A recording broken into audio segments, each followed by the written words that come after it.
নমস্কার।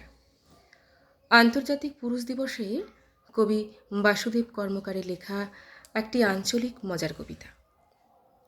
পুরুষ দিবস, কলমে বাসুদেব কর্মকার।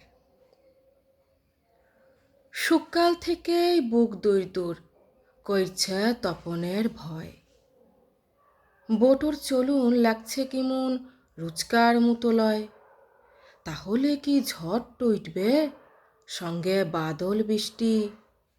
চোখাচোখি হলেই আজ হাসছে মিচকি মিচকি। তপন ভাবে নিশ্চয় আজ গোলমাল কিছু হবেক। গহনা টাকা লাগবে, লয়তো বাপের বাড়ি যাবেক।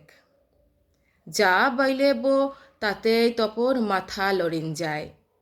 স্পিকটি নট থাকে, কারণ বুবার শত্রুলাই।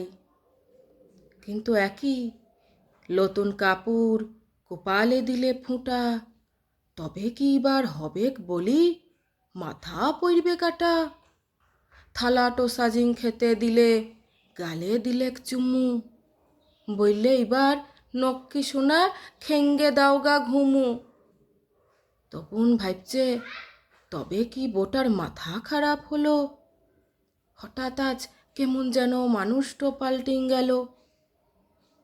আস্তে আস্তে শ্রদ্ধায় তপন, কি হলো তোমার আজ? শরীর মন ঠিক আছে তো? কিসের এত সাজ? মুচকি হেসে আদর গোলাই বলল, শুনহ, ফেসবুকে তো দেখছি আজ পুরুষ দিবস যেন। নমস্কার।